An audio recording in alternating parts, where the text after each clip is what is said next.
State of the union പ്രസംഗത്തിൽ വിപ്ലവകരമായ പ്രഖ്യാപനങ്ങൾ നടത്തി അമേരിക്കൻ പ്രസിഡന്റ് ഡൊണാൾഡ് ട്രംപ്. ലോകമെങ്ങും യുദ്ധഭീതിയിലിരിക്കെ തന്റെ ഭരണത്തിന് കീഴിൽ രാജ്യം മികച്ചതും സമ്പന്നവും കരുത്തുറ്റതുമായി മാറിയെന്ന് അദ്ദേഹത്തിന്റെ പ്രസംഗത്തിൽ അവകാശപ്പെട്ടു. അമേരിക്കയുടെ പുതിയ കാലഘട്ടത്തിന് തുടക്കമായി എന്ന് പ്രഖ്യാപിച്ച ഡൊണാൾഡ് ട്രംപ് കഴിഞ്ഞ ഒരു വർഷത്തിനിടെ ആഗോളതലത്തിൽ അമേരിക്കയുടെ അന്തസ്സ് വീണ്ടെടുക്കാൻ സാധിച്ചുവെന്നും വൈറ്റ് ഹൌസിലേക്കുള്ള തന്റെ തിരിച്ചുവരവ് രാജ്യത്തിന്റെ ചരിത്രത്തിലെ നിർണായക വഴിത്തിരിവാണെന്നും ട്രംപ് പറയുന്നു. സഭയിലെത്തിയ ട്രംപിനെ മുദ്രാവാക്യങ്ങളോടെയാണ് റിപ്പബ്ലിക് അംഗങ്ങൾ സ്വീകരിച്ചത്. ഹൌസ് സ്പീക്കർ മൈക്ക് ജോൺസൺ പ്രസിഡന്റിനെ സഭയ്ക്ക് പരിചയപ്പെടുത്തി. പ്രസംഗത്തിനിടെ പ്രാഥമിക വനിത മെലാനിയ ട്രംപിനെ സെക്കൻഡ് ലേഡി ഇഷ വൻസിനെ ട്രംപ് പ്രത്യേകം അഭിവാദ്യം ചെയ്തു.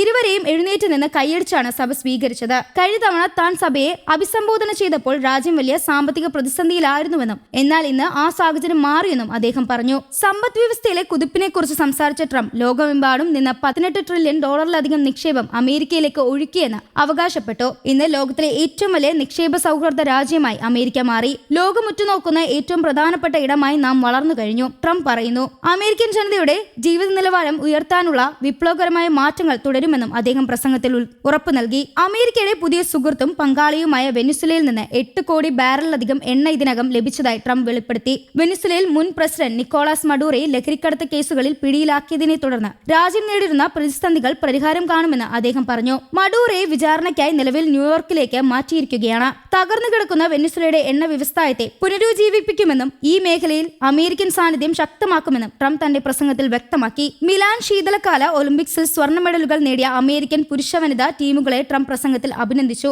സഭയിൽ നേരിട്ട് എത്തിച്ചേരാൻ കഴിഞ്ഞില്ലെങ്കിലും വനിതാ ടീം അംഗങ്ങൾ എഴുന്നേറ്റ് നിന്ന് ആദരവ് നൽകി. പരിശീലന തിരക്കുകൾ കാരണമെന്ന് ചൊവ്വാഴ്ചത്തെ പരിപാടിയിൽ പങ്കെടുക്കാനുള്ള ക്ഷണം വനിതാ ടീം നിരസിച്ചിരുന്നത്. വനിതാ ടീം ഉടൻ തന്നെ വൈറ്റ് ഹൌസ് സന്ദർശിക്കുമെന്നും അവരെ അവിടെ വെച്ച് ആദരിക്കുമെന്നും ട്രംപ് അറിയിച്ചു. അമേരിക്കയെ വീണ്ടും ലോകത്തിന്റെ നെറുകയിലെത്തിച്ച മാറ്റത്തിന്റെ യുഗമെന്നാണ് ട്രംപ് കഴിഞ്ഞ ഒരു വർഷത്തെ വിശേഷിപ്പിച്ചത്. രാജ്യത്തെ തൊഴിലില്ലായ്മ കുറഞ്ഞു എന്നും ആഭ്യന്തര ഉൽപാദനം വർദ്ധിച്ചു എന്നും അവകാശപ്പെട്ട അദ്ദേഹം അമേരിക്കൻ സമ്പദ് വ്യവസ്ഥയുടെ കരുത്ത് ഓഹരി വിപണിയിൽ കുതിപ്പിൽ പ്രതിഫലിക്കുന്നുണ്ടെന്നും ചൂണ്ടിക്കാട്ടി. 2028 ഒളിമ്പിക്സ് ലോസ് ആഞ്ചലസിൽ നടക്കുമെന്ന് ട്രംപ് പറഞ്ഞു.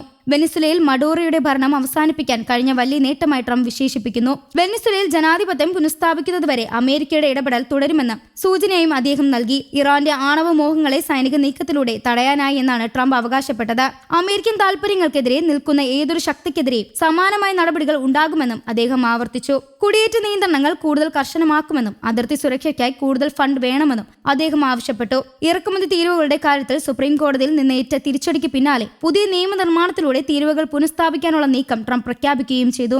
അതേസമയം ട്രംപിന്റെ പ്രസംഗത്തെ ഡെമോക്രാറ്റുകൾ വിമർശിച്ചു. രാജ്യത്തെ സാധാരണക്കാരുടെ സാമ്പത്തിക പ്രയാസങ്ങൾ കാണാതെ കോർപ്പറേറ്റുകളെ സഹായിക്കുന്ന നയങ്ങളാണ് ട്രംപ് പിന്തുടരുന്നതെന്ന് അവർ ആരോപിച്ചു. വിദേശ നയങ്ങളിൽ ട്രംപ് സ്വീകരിക്കുന്ന ഏകപക്ഷീയമായ തീരുമാനങ്ങൾ സഖ്യകക്ഷിയുമായുള്ള ബന്ധം വഷളാകുന്നുവെന്നും പ്രതിപക്ഷം കുറ്റപ്പെടുത്തി. News desk Kerala Kaumudi.